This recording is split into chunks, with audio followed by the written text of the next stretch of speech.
Hey. Howdy. So Thursday night, we finally got some sleep, and the Slayer reunion happened, Yeah. which no one thought would happen. Yeah. And now you've got those 2 shows under the belt.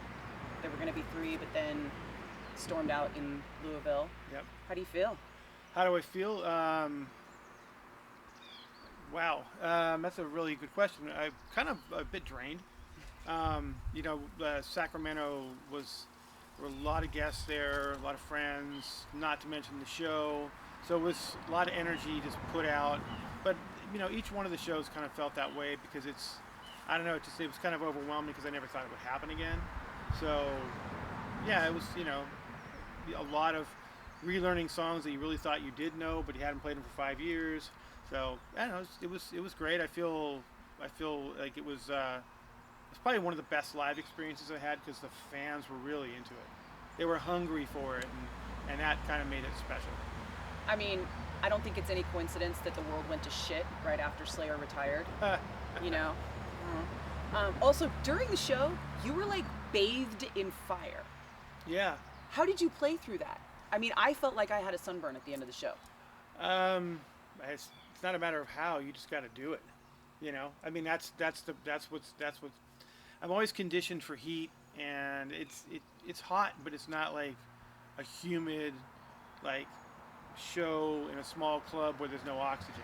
It's the proverbial dry heat. It's a dry heat. Yeah, exactly. So you just put your head down and do it. And the guys around me are professionals. They know what they're doing, so I don't think twice about it. And it's been a crazy year for you. Kerry King Band launched, and you guys played Europe, and then Slayer reunion got announced, and now you're bringing it back home to play San Francisco at the Regency, January 15th. I'm very excited about this. I got to see you guys at the Forum, so I know how tight you guys sound and how great the new music is, but what's it like bringing it home? Well, that was one of the funny things about the tour we did with Lamb of God and Macedon, is that we were all saying, like, wow, like, why didn't we play the Bay Area? So we played in Portland, skipped past the Bay Area and went all the way to LA, but I didn't think about Aftershock, because Lamb of God's playing Aftershock. I think they are. Maybe they're not this year. But anyway, I know Macedon was, so it was kind of one of those things where we just kind of skipped it. But I'm really excited to bring the new project to bring this band to the Bay Area, especially because, I have Bay Area roots. Mark's from the Bay Area. Phil's from the Bay Area. And I've never played in a band with Mark or Phil. Which is weird because, let's be honest, or Kyle. You played in a lot of Bay Area bands. Yes. Yeah. Well, I mean, we've all known each other's bands throughout, our youth, and known each other, respect each other's playing, and just never really had a chance to put it all together. And it's been great playing with these guys. I mean, every one of these guys are solid dudes, great musicians. They're fun to be around. They're intelligent. It's just a great overall hang. I mean, I can't say enough about how good it feels to play with Kyle, with Mark, with Phil. And I've been playing with Kerry forever, so that goes without saying for me that I love playing with Kerry. But it's going to be good to play back in the Bay. It's going to be kind of a homecoming for a majority of the band. Do you think it's going to be almost like a little bit of nerves playing in front of the family, or is it going to be just like going home again? No, it's going to be fun to play. I haven't played in the Bay since for maybe almost 5 years, and it's been over 5 years now. So it's just gonna be great. It's always good to play the Bay Area. It's where I grew up, so yeah, it's hometown.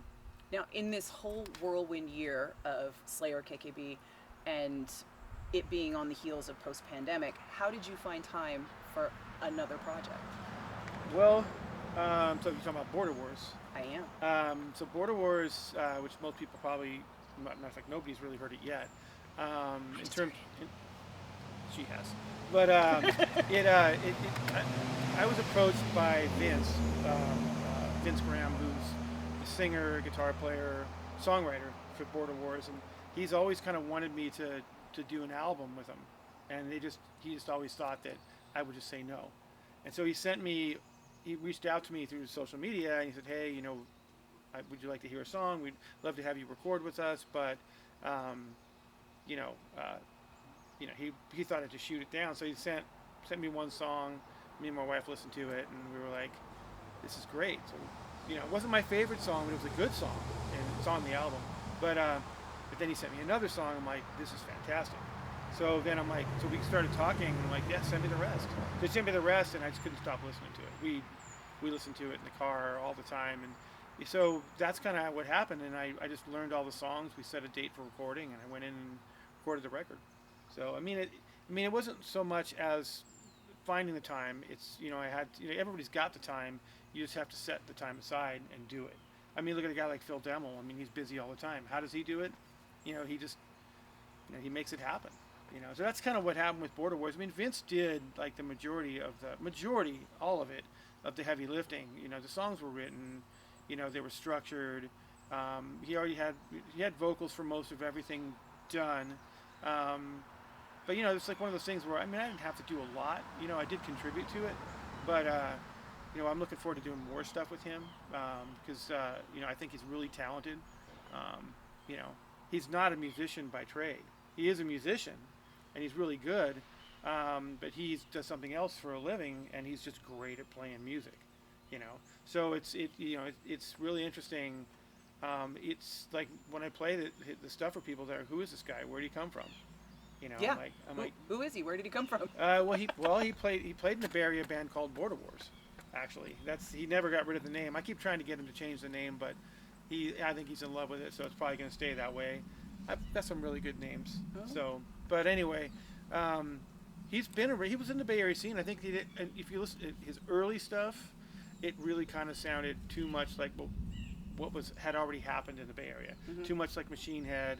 Too much like Pantera. Mm-hmm. Like a lot of guys were trying to do that, and when you do that, you're just behind.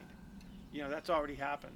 Those bands are already popular, and so on this record, Vince lived in the Bay Area, but he's originally from France. So he moved from the Bay Area to France. He's back in France now. That's where he lives, and he just kind of said, "Fuck it." He goes, "I'm gonna write these songs. I'm not trying to make it. I'm not trying to do anything. I'm gonna write these songs for me." And we've had conversations about it. When you write songs for yourself, and you're pleased with what you wrote, that's all you can do. And sometimes, more often than not, those songs come out way better than when you're trying to be something you're not. Or when somebody's pushing you for the next record or the next project or more content. Yeah, exactly. Some people write slow, some people write quick. That's how it goes. Vince took his time. It took him about 10 years to write all this, but he was taking his time with it, and it's one of those things where, like, I think that with the songs, I was very impressed with the songwriting and the lyrics. So it looks like we've got Phil making time for Category 7 and Mark with some time for Death Angel. And now you're going to possibly have time for Borderwars, do you think? I don't know. That depends. With him in France and you here, is it going to be something you could put together to tour with? If I had a lot of time to do it, yes. But also there's Kerry King as well. So when all those guys are off doing other things, Kerry and I will be working on new material. Because another record has to happen. And so if you're off doing something else, you're pretty much not focusing on what the other thing. So yes, I'm gonna try to get Borderwars signed to a record label. I want people to hear it because I think it's that good. The rest will take care of itself if it's meant to be. That's what's going to happen. That's not just tossing it in the air and saying, well, maybe. But I have to have the time. But also, I'm committed to Kerry King.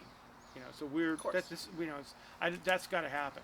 So it's one of those things where I want to get another record done with Kerry. So when we have the time, we're going to get in the studio and we're going to bang it out.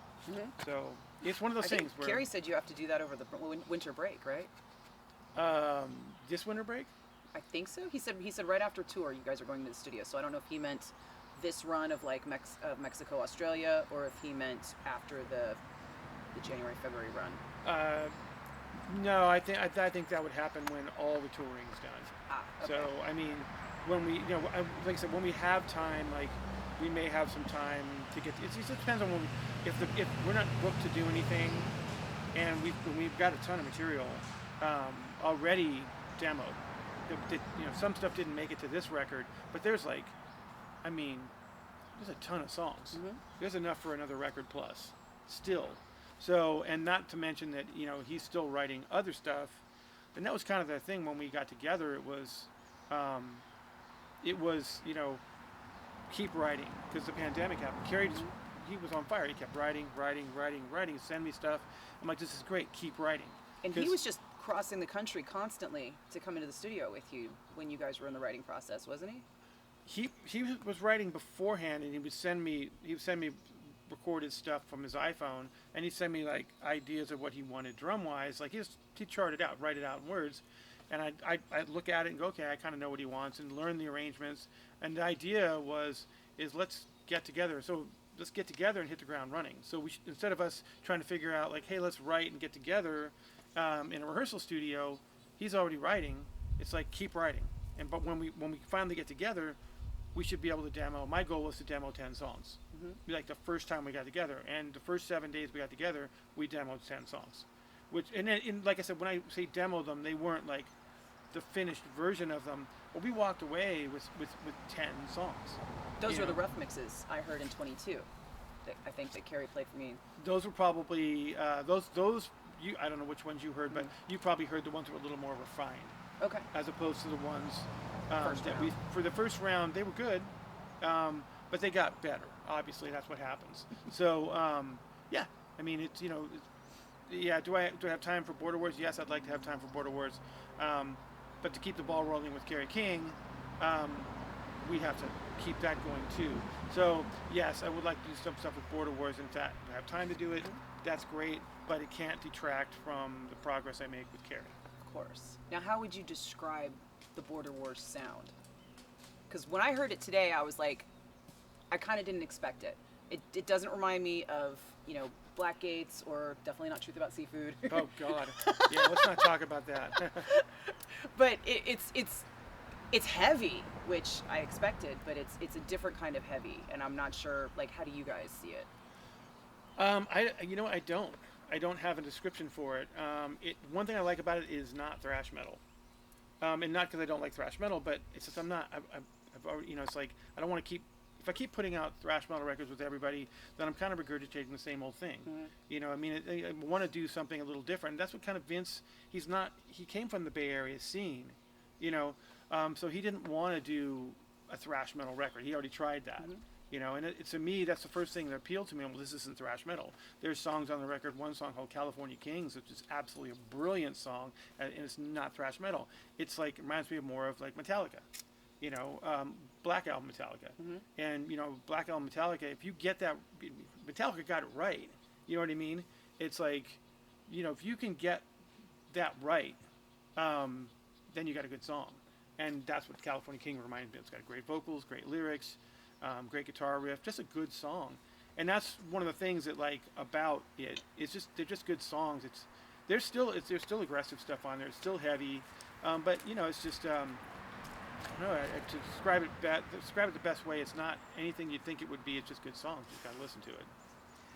If I had to, the first thing that popped into my head this morning was like a heavier Soundgarden, Monster Magnet kind of amalgam. That thick, heavy sound that those bands are kind of known for, but with a strong vocal. If that makes any sense. It does. I wouldn't have. When you listen to something new, I find it fascinating. I know I like the music. I don't categorize it. Right. It's tough to do. It's just everyone's ear picks something different. But because we can't play it. Well, yeah. But everybody will form an opinion on it, and I like. What did one guy say? I sent it to a friend of mine. He said it reminded him of Mudvayne. And I'm like, okay. And he named the song. I'm like, I never in a million years would have thought that, and I still don't hear it. But that's what everybody's going to, when you hear something new, my experience, I've been in enough bands that are new and people haven't heard them before. Like, for lack of a better thing to grab hold of, everybody kind of goes, well, it reminds me of this, this, and this. And I find that kind of fascinating, because what I get from it is entirely different what everybody else is going to get from it. Until you get familiar with it, then it becomes Borderwars. until that point, you're kind of going, well, that reminds me of that. That reminds me of this. As long as you don't say it sucks, I'm happy. And so it's like, and not you, I mean in general, people. Yeah. I did not say it sucks. No, you didn't. I didn't. Not yet. She hasn't. But yeah, I mean, it's I mean, what do I get from it? I just get that it's good music. That's how I feel about it. Now, how have you been able to also keep up with being a teacher throughout all this? Because you are still giving drum lessons, which I think is incredible. I know people love taking lessons from you, and you have students that have been with you for like decades. I've had some people that I'm still teaching. I'm like, when am I going to run out of stuff to teach them? I think I started off teaching a long time ago just for fun. Like somebody would say, I don't know how to play drums, and I go, well, I'm going to teach you how to play a drum beat. It'll take me a half hour. No, I can't play drums. Well, yes, you can. And pretty soon after a half hour, I'd have somebody playing a drum beat. And they're like, oh man, I never knew I could play drums. Well, yeah, you can.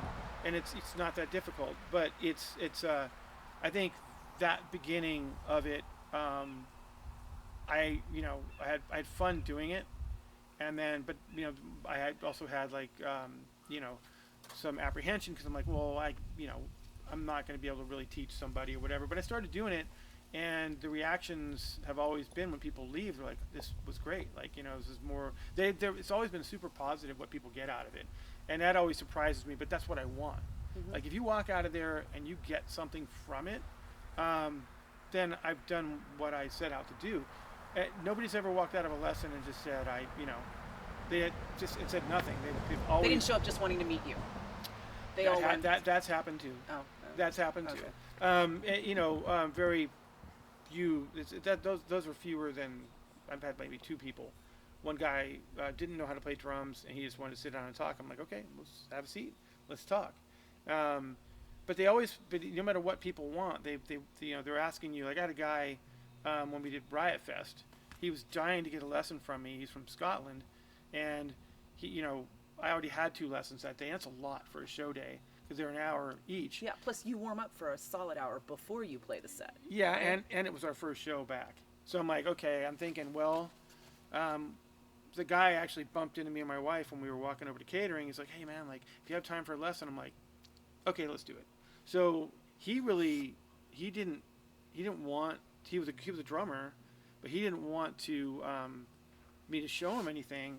He wanted to know how I had come up with certain parts, like my mindset to coming up with certain parts. How did you come up with it? He knew everything he was talking about. And that was interesting because it wasn't just, okay, I'm going to teach you hand technique today, or I'm going to figure out why. Sometimes people come in and they're like, I can't play fast enough. My hands I can't play fast enough with. I'm too tight. So I have them play, and I go, okay, this is the problem. And, it usually always fixes what people are trying to achieve. But this guy was totally different. He was talking about ditto head, like a certain part of the song. You play this in odd time. I'm like, do I? It's like, so it's really fascinating. Everybody wants a little something different out of it. I make the time to do it because I get something out of it too. I get the satisfaction knowing I taught somebody something, but then it reinforces things about my playing because I'm teaching them positive things that got me to where I am. So in other words, like, if somebody has a problem, I can probably fix it because I had to fix it in my playing. I wasn't born a great drummer. It's like, I've had to work hard to be a good drummer. And that's what everybody has to do. Some people are born with it, and it comes easy to them. Other people have to work for it, and most people have to work for it. If you work for it, you're going to get better. And that's mostly what I tell people. You're the accidental teacher. I can't imagine somebody would have come to you after high school and been like, hey, you know what? You're going to be a teacher. No. But my dad was a teacher, though. So he wasn't a drum teacher. I don't know if it's in my blood or not, but, he was a teacher. Yeah. So I think that instructional kind of a way to talk to people about learning. Yeah, I guess it's the way my mind works. It works that way. I guess I have a lot of patience. I've been told that. And I think if you're going to teach people, you have to have patience. Because, some people don't, and so they won't do it because they themselves probably get a little frustrated with the process of it. Because you have to kind of go over and over sometimes the same thing you're trying to teach. So you've already told somebody something and they get it, But also, if you're trying to teach somebody something, you also have to realize that maybe they haven't fully integrated that into their first nature part of their brain. So you come back a little later and you ask them the same question again, they've forgotten it. So then you reiterate it and you pound things into their head, and that takes a lot of patience to do that. But it's that some people don't have that, other people do. So maybe that's why. If you have room for new students, how do they get to you? Through my website, Paul Bostaph Drums. Yep. And I try to think about that. I'm never any good at that. But yeah, they can go to my website and they can book lessons with me. I do lessons online. I do Zoom lessons. And then I also do backstage lessons too. And for the current U.S. tour, that you can get backstage lessons still. So January 15th in San Francisco, somebody could book a lesson Absolutely. With you. Yeah, I'll book 2 lessons a day. Also, for Australia, I'm probably going to offer that as well. So we'll see. Awesome. And just to be confirming to people, there are 0 Slayer dates on the books right now, right? Yeah, we played our last one. Yeah. Because that's what everybody's going to say. It's like, well, but when's the next Slayer? Because they did Slayer again. Well, if everybody's asking that question, I am too, but I don't have the answer to that question. So, that Aftershock was the last one, and, we all hope that there would be more. So, it's fun to play Slayer songs. So, hopefully that can happen in the future, But as of right now? No, that was the last show. Okay. So. Awesome.